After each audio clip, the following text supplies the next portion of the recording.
Welcome to Her Handmade Hustle Unplugged, a podcast for all women with a creative business who want to learn more about how to make money doing something they love. I'm Joanne Pearce, a female entrepreneur myself, 15 years experience running my own handmade stationery business, Vintage Twee. I'm an established seller on two of the biggest handmade marketplaces, so I've got a whole load of advice to share about how to start and run your own successful creative business. I'm also a wife and a mother, so I get the struggles of trying to do it all while you're raising a family. It's hard. Alongside running Vintage Twee, I'm also a mentor for other women like me who desperately want to work for themselves but just need that bit of support to get going and get their business dream off the ground. I'm a friendly northerner, I'm open and honest with a huge heart and a real fighting spirit, and I'm living proof that you can achieve anything that you set your mind to, even in the face of adversity. This podcast celebrates the selflessness, strength, and resilience of women in business. So if you're ready to ditch the 9 to 5 and learn how to start your own successful creative business, you're in the right place.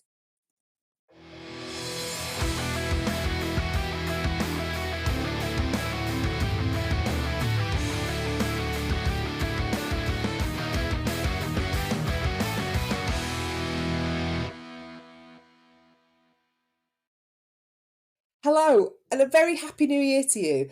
It's so good to be back after a couple of weeks off. I can't tell you, it's been really difficult not recording the last few weeks over the Christmas period. I've had loads of things to say and I've just been jotting things down in a notebook, but I'm raring to go, and I've been checking out a lot of small businesses on Instagram, and everyone seems really fired up and ready to have a fantastic year this year.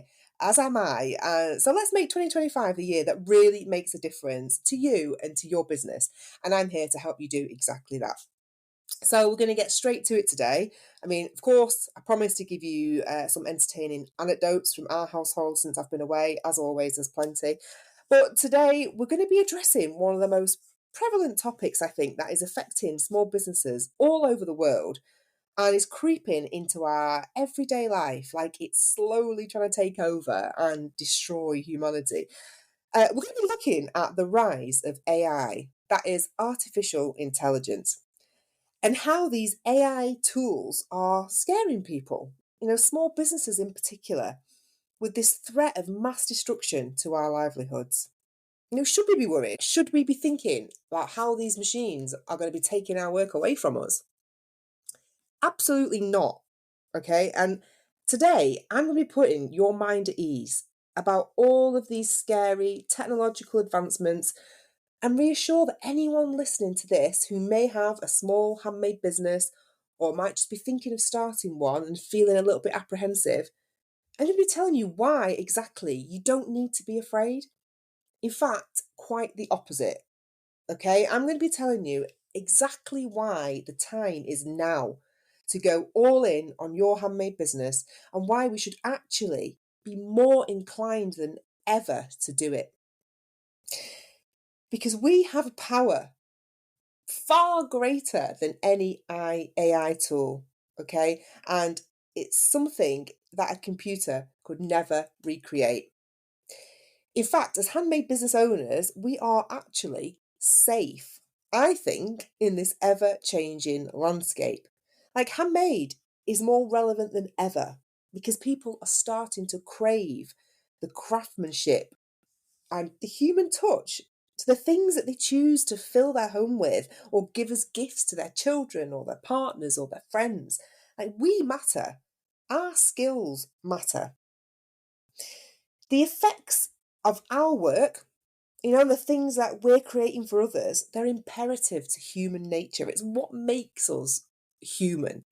Thoughtfulness, love, passion, everything that we throw into our items that we create for others, all the frustration, they don't see that side of it. When you're trying to make something and it's not quite going to plan, but then when you do and you've got the finished product in your hand, you're so proud of it. People need that in their lives. And the AI rise only enhances the importance of our skills and the contribution that we're making to the consumer's world. So I'm going to be talking all about why you need to capitalize on this sooner rather than later and get your handmade business up and running once and for all. It's time to just do it, okay? I'll also be addressing some of your common fears when it comes to this topic, such as like, how can I even compete with all those mass-produced items which are just churned out by big machines at a tiny cost? You know, the likes of Temu and Shein and AliExpress and all those websites that people are now using to buy things from. You might be asking questions like, will people even value my work anymore when computers can do the things faster and cheaper? Well, I'm going to tell you how you can use AI to your advantage. And rather than seeing it as an enemy, utilize it to help your business in so many ways that are going to benefit you. I've started using certain aspects of AI for Vintage Tree, my stationery business, and I'll tell you exactly how I'm doing it shortly. You know what they say? They say keep your friends close and your enemies closer. And I think that is very true when it comes to all this AI stuff going on at the moment. As well as everything that you're going to learn from today's episode, there's also a freebie to go alongside it, of course. I'm trying to do a lot more of these now to help you out and support these podcast episodes. So it's downloadable, it's totally free, and so go and grab it. It's called the Handmade Business Starter Guide. The link is in the show notes, so that's basically the information about the episode. So whatever platform you're listening on, just expand the description of this episode and you will find a link in there to the downloadable freebie, and it's all about how to get you up and running. And even if you've actually got a business already and you are up and running, I think you'll find it really helpful just to make sure that you're hitting the points in there and that you're off to a really good start. Okay, so let's dive in. I don't know about you, but whenever I hear the term I think of the film I, Robot. You know, the one with Will Smith where there's just robots living amongst us and then they all turn evil, don't they, and start taking over the world. I mean, just to give you an example, okay, we were in Bella Italia the other day. I thought we'd go and spend our Tesco club car vouchers on a meal because we save them up all year, like you do. And then we sort of treat ourselves to a night of no cooking, which is free and it's great. And we can only do it twice a year, depending on how much we've spent in Tesco. And it's great, you know, I love it. Although this time, however, it was a right shit show because Eden, my 5-year-old, spent the whole time crying because she's obsessed at the minute with this one fake nail that she's got. It's a thumbnail, right? And she's obsessed with sticking it on. Well, of course, she had nothing to stick it on with in Bella Italia, and it caused her a lot of distress. Honestly, I can't even tell you. She spent the whole time crying about this bloody nail. So there's me trying to find a creative way to stick this nail on to no avail, obviously. So it's basically just a total waste of our annual free meal. Anyway, we were sat there, right? No word of a lie. Our meals were delivered to us by a robot. Honestly, right? If you've been to Bella Italia lately, you may have had the same experience. I think there are a few restaurants rolling this out now. But these robots, right? They look like. Do you remember that film Short Circuit back in the 80s? There was a robot in it called Johnny Five. I used to love that film. I used to always watch it. Well, anyway, they were literally like Johnny Five. So they had eyes and everything on wheels. And they basically get loaded up with your meal at the kitchen. So you can see the staff and the chefs and everything putting things onto, I'm going to call them Johnny Five for now, putting them onto Johnny Five. And then they program in your table number and then off they go. They wheel around the restaurant and they deliver your food, right? It's actually hilarious to see. I took a video of it. All these machines just going around the room like they're actually real people. Now, it's something, it really worries my husband. He's always talking about how it's eventually going to take, the waiters' jobs away. And he said that he can just see the staff being replaced with these machines. And it was there right in front of our eyes. It may actually happen. And it probably will, judging by what we witnessed.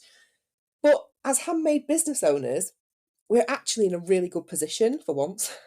As these technological advancements, they're infiltrating our daily lives. Actually, we're quite safe. Why? Well, because no robot can do what we do. All right. It doesn't matter if there's a machine out there that's churning out something similar to yours. It's not handmade ultimately. Is not producing something that has been touched by human hands and had all that love and emotion that I talked about earlier pumped into it to produce something that you are proud to give that recipient that you've chosen deserves it. What's had the love and care and thought woven into it with a certain person in mind who it's being created for. No, it can't do that. It's impossible. And it won't ever be able to do that. And that's the unique power of handmade. That's what makes our work special. And that's what people pay for. And it's why we're fortunate that AI actually poses no direct threat to us. There's a huge cultural shift going on right now towards meaningful purchases. People are craving this human connection and personal service more than ever right now. I must admit, my consumer behaviour has also changed in the last couple of years and is going in that direction. There's a massive rise in people looking to make ethical and sustainable purchases because handmade is special. There's this emotional connection which comes with every single piece that we create. All right. And everything we make has a story.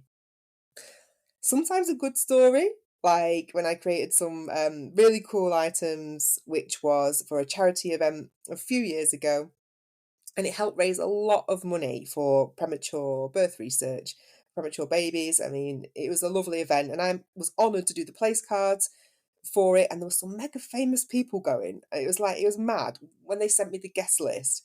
I was opening up and I was kept shouting to my husband, "Oh my God, you're not going to believe he was on this guest list."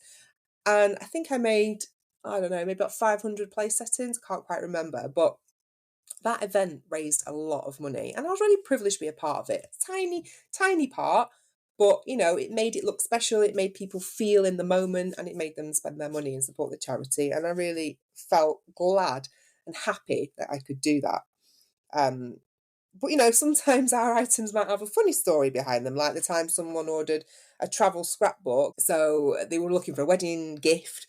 So they chose my travel scrapbook for this newly wedded couple. And they sent me the wrong name to print on the front. So the bride ended up with a book for herself and her groom. I can't remember the name. Say it was Andy instead of what it should have been, Paul. I don't know. Right. But it was hilarious. And luckily they saw the funny side. Well, sometimes the story behind our pieces might also be a little sad. Like, I have a beautiful keepsake bear that I got made from a lovely lady near me. She makes them out of clothes, and she made them out of my mum's clothes after she passed away.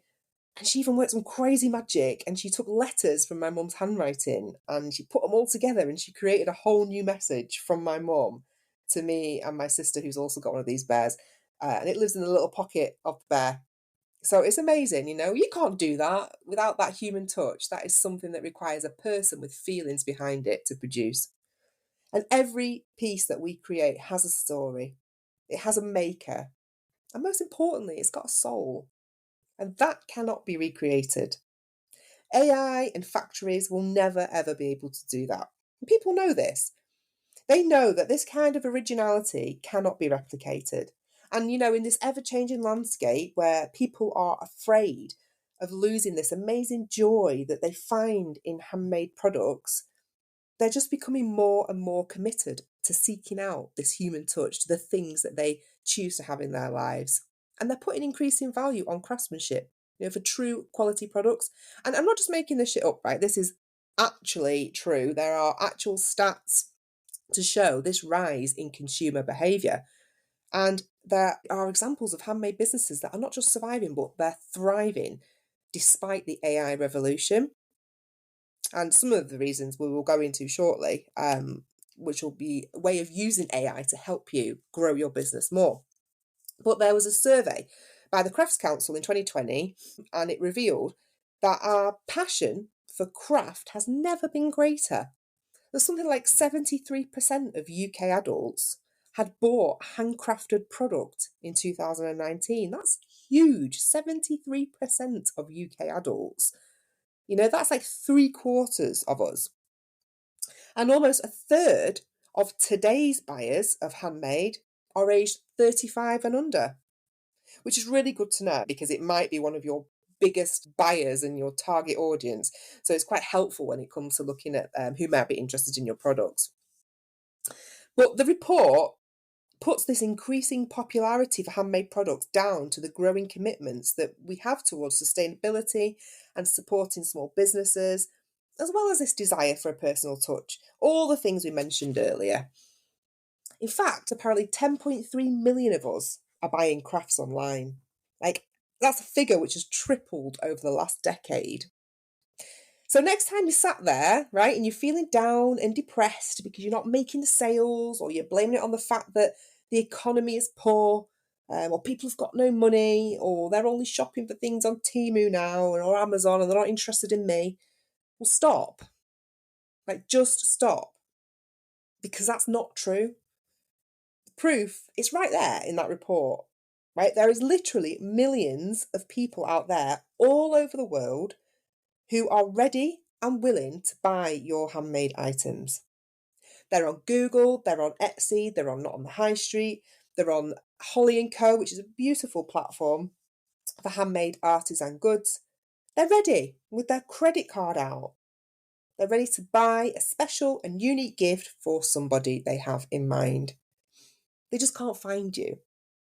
All right. And I've actually got a podcast episode on how to change this. It's called The SEO Edge, where I'm talking to Dr. Tonya Lawson all about how to get your product seen. And she's like an SEO expert. So if you haven't listened to that, go back, go and check it out.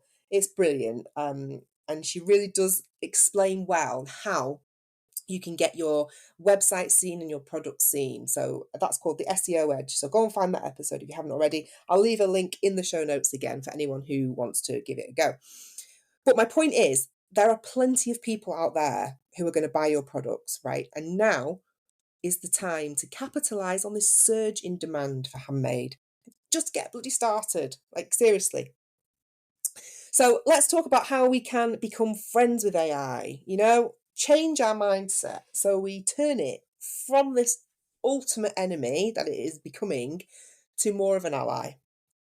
Because it's a battle that we ain't going to win, right? Let's face it. All these advances, they're out of our control. So we've ultimately got two choices. Number one, we convince ourselves that all human beings are going to be brainwashed into Temu addicted sociopaths of no soul. Or two, we stop making excuses and we stop worrying about all the things we can't control and instead think of ways we can use AI to our advantage as creative entrepreneurs. And actually, there's loads of ways that it can help you and really enhance your business rather than just stifle it. And now I'm going to tell you how.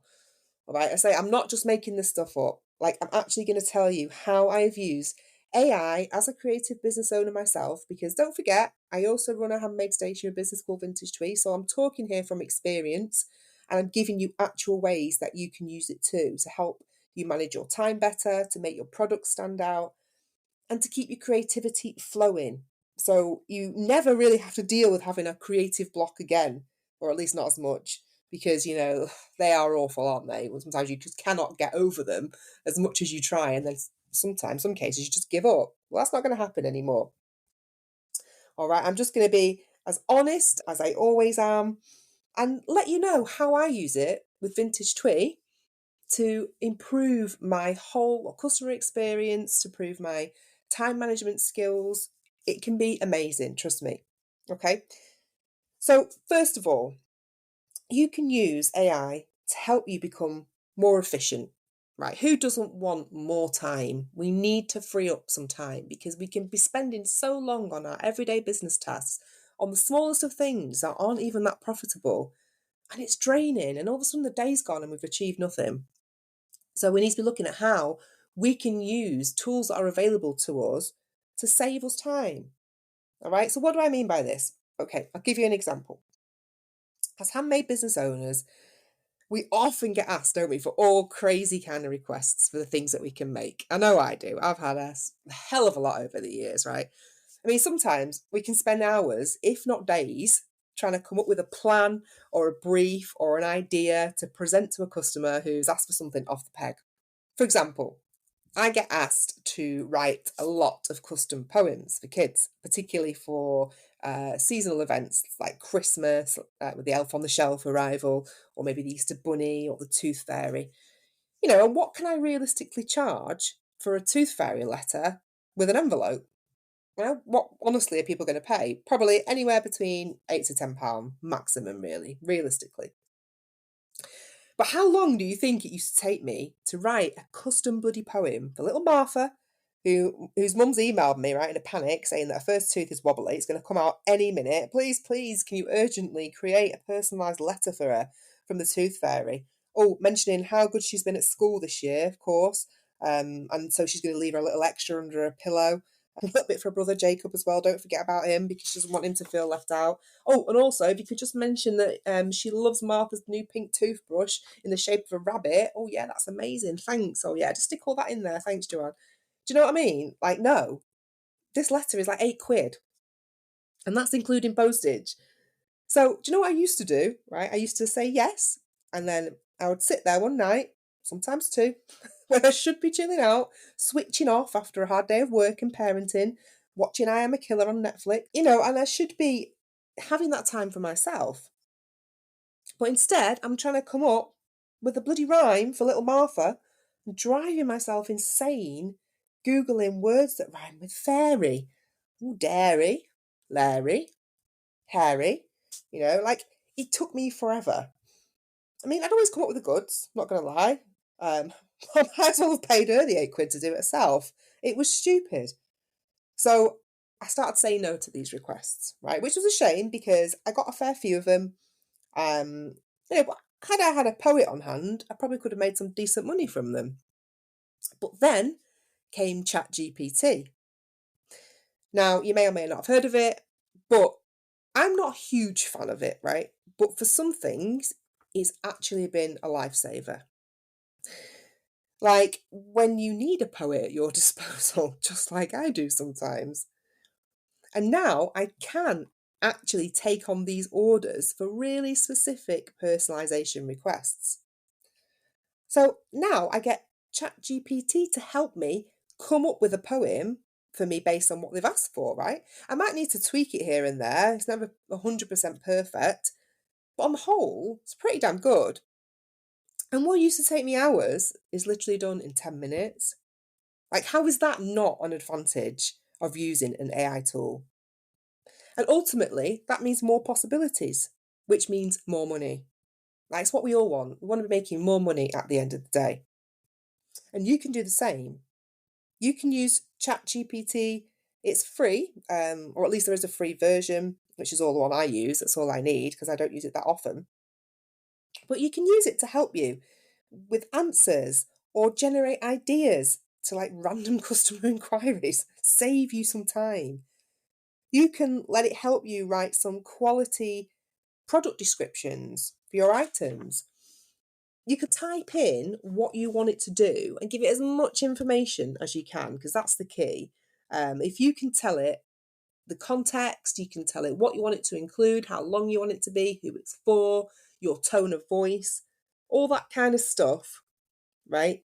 And press enter, you'll be amazed at what comes back.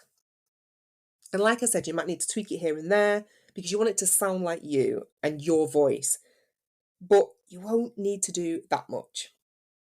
It can help you think of names for new product ranges. It can help you with writing content for your social media pages. Honestly, I don't use it for this. I don't use it for my social media. I never have. And the main reason is I just think that your social media platforms should always be a platform of your voice. They are a huge part of your brand. How people learn to like you and trust you, they do it from knowing about you. So I don't think a computer can replicate that. And that's just my opinion. I can always tell when a post has been written by AI. It sticks out like a sore thumb to me. And you want your social media accounts to ooze authenticity and a real genuine feel, like your voice, so that you can properly connect and you can resonate with your audience. So it's just something to bear in mind. If you're tempted to ask ChatGPT to write you like a week's worth of Instagram posts, you most certainly can. But I think you're better asking it for ideas on posts rather than to write the content. And that's how you can save time using it this way. And there are other AI tools aside from ChatGPT that are really useful to us as small businesses. I've been using Canva a lot to create like really smart images of my products for my Etsy shop and social media pages. So I'm still taking my product photos as I would normally, but then sometimes you just want to show them off like in situ. so people can get a good idea of the context and their purpose. But maybe your house isn't tidy, or you haven't got a nice spot to like photograph them against and set up and all that. We've all been there. So, I mean, and also you should always do this. You should always try and show a product, like include one product shot that helps people imagine what it would be like to have your item in their home. It just helps them envisage buying it as well. There's a little trick there for you. So make sure you do that on all of your products. Show them what they could be using it for.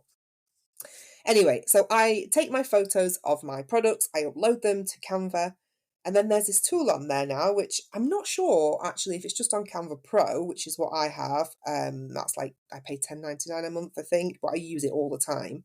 It might also be on the free version, I'd have to check. But it's called Mockup, and you can choose one of their images, which are already on there, and you can basically just insert your photo so that it appears within that picture. So let's say, for example, that you create prints like posters, that people can purchase and put up in their homes. Really big right now, digital prints. Well, we don't all have a beautifully decorated blank wall with a perfectly positioned desk against it and a gorgeous lamp shining right exactly at the right angle onto this large, beautiful framed print on the wall. No. Most of my walls have got little fingerprints on them. My desk is full of slime and baby doll accessories most days. Like, that's not going to happen in this house. But with the AI tool, you can just drop your image right into the frame, like literally. And like magic, it looks like you've printed out your poster and you've had it expertly framed and photographed as well. And it looks like you live in a house straight from the pages of Country Homes and Interiors magazine. Like, who doesn't want that? It's so handy. Some platforms that you sell on now require you to declare if you've used AI to create some of your product images, but that's okay. There's nothing wrong with it. You're not setting out to trick anyone. It's not a trap. You're simply using an available creative tool to best illustrate something that you've created. I did it for these wishing coins that I made at Christmas. So I made lots of these gorgeous, lovely golden wishing coins for a fairy tale ball that took place at Christmas in a big hotel near me by one of my colleagues. It was amazing. Anyway, I found a really lovely image of what would have been Santa's hands wearing his white gloves, and you could see a bit of the vintage red suit that he was wearing just on his arms.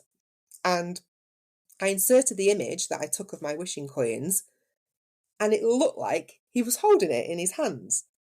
It literally turned an ordinary photo into a really magical image that helped me sell a really good amount of these coins on Etsy and on the high street. So there's actually loads that you can do with Canva, and I've become really adept at it now. I've been learning it for probably 2 years. I'm actually thinking to offer like a one-off session on Canva if you're struggling or you want to know exactly how to use it for your business. Let me know what you think, if that would be something that would be useful. Like I will do it with you. We'll do it together on my computer so you can learn by watching me, and we'll do a basic sort of introduction to Canva. So I think the best way with anything is to watch and do something together. It's kind of my style of mentoring, I guess, but that's just something that I was thinking about. Let me know what you think. But how else have I used AI in my business? All right. So going back to ChatGPT, you can use it to help spark your creativity and come up with maybe a new product line. You can ask it things like, let's say, what are 5 ideas for new products that would complement what I already offer, as I'd say, handmade stationery owner or whatever. Obviously, you have to tell it currently what you do, give it a bit of background, and then you can ask the questions. It can help you generate standard email replies, right? That you can use for those really time-consuming questions that you always get asked by customers. And you spend so long, don't you, composing pretty much the same reply to every single person each time. I think one of my most commonly asked questions every bloody Christmas is, where's my order? Like, oh my God, so annoying. And I now have a template that I've set up. I think, I don't know if I did it on ChatGPT. I did it a while ago, so maybe I didn't use it, but you can do it on there. And it just helps you deal with, maybe phrase things a little bit a bit nicer for these customers that really challenge us and challenge our patience. Because I know it about you, but when you get these annoying emails, the first thing you want to do is like really slam hard on your keyboard and type them back some inappropriate response. Well, you can't do that as a small business owner, at least not the first time. Okay, so ask ChatGPT to compose you an email that you can send to customers that haven't received their order.